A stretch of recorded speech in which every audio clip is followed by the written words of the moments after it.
When my mom and I, these last few years, she's 91 years old when she passed away, and we had several conversations about different things of life and quality of life, and what she felt was quality to live by, and what she didn't want to have. And she came up when she was at the hospital. One time she went through, she had pneumonia, and she came out of it with flying colors. And but the administrators, they have this form that you can have put in. It's a medical directive, and in case if you want to be resuscitated or not, if your heart stops, if you want to be on life support systems or tube feeding or not. So it's really a comprehensive document as far as what the individual would want in case if something traumatic or life-threatening came about, and how they would want their life to end as far as that goes. And in my mom's case, in her medical directive, she had it where she didn't want to have her be revived if she had a heart attack. She didn't want to be any life support systems or tube fed, because she felt that wasn't a quality of life, and didn't want to be stuck in a convalescent home, and she's seen other people go through that.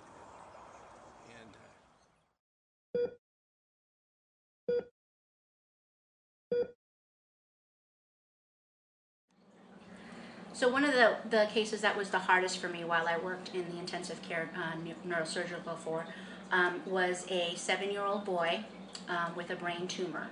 He had gone on a trip with his parents, and on the plane had complained of a headache. When his parents came back home, they took him to the doctor because the headache continued, and they ended up finding out that he had a brain tumor. Okay, my profession is Community Education Representative for Hospice of the East Bay. So we are a nonprofit hospice organization that started shortly after hospice first came to this country. And just to give you an idea of hospice, it is a philosophy of care, and it was based on a concept of care designed by a nurse by the name of Cicely Saunders. Cicely worked in a hospital in London as a nurse, and she noticed that people who were in the end of their life were kind of pushed to the back of the hospital ward.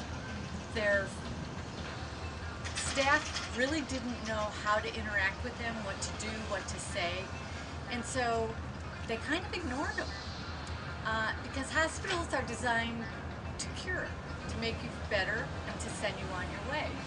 So Cicely started to talk to some of the patients, and she befriended one gentleman in particular, and she said to him, "Would you let me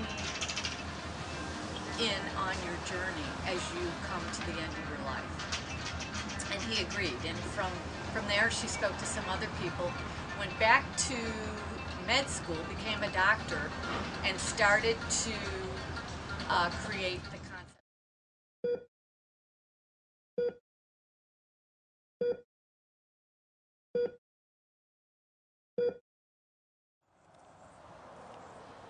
For us, with Mom signing the release form in advance and have medical director, and since we knew we had talked to her, we were relieved, because it's a big decision to make, whether you let somebody die or you hold on, because part of you wants to think, if I keep her on this, maybe somehow science will come up with something and they'll be able to bring her back.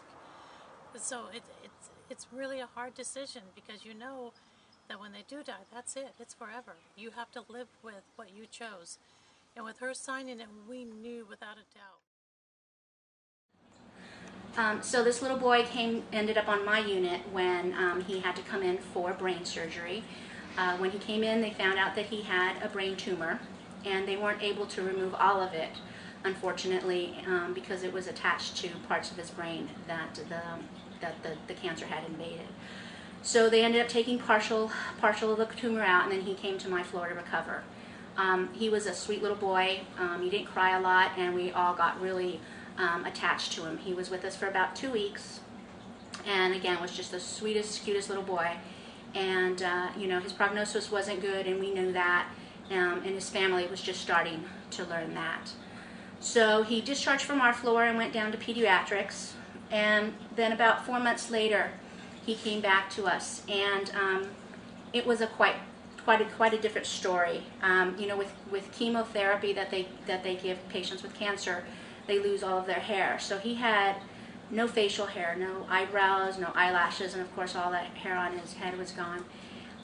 And with the radiation, they had tried to shrink the tumor a little bit in his head, and sometimes that causes problems and burns and things. And so he was really deformed. It was really tragic. It was really hard to see him. And then, of course, the worst part of it was that he was not responsive.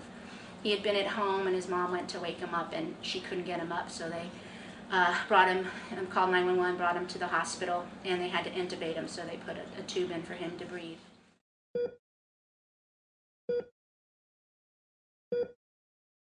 So hospice goes where you are, provides the nurse, the home health aide that handles the grooming, the bathing, any grooming needs that the patient may have.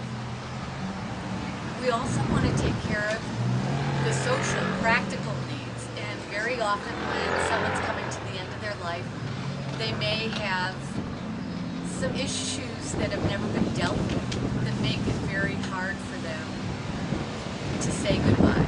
Maybe they haven't talked to their son in 10 years because of a stupid fight, or they may not have any of their legal paperwork in order.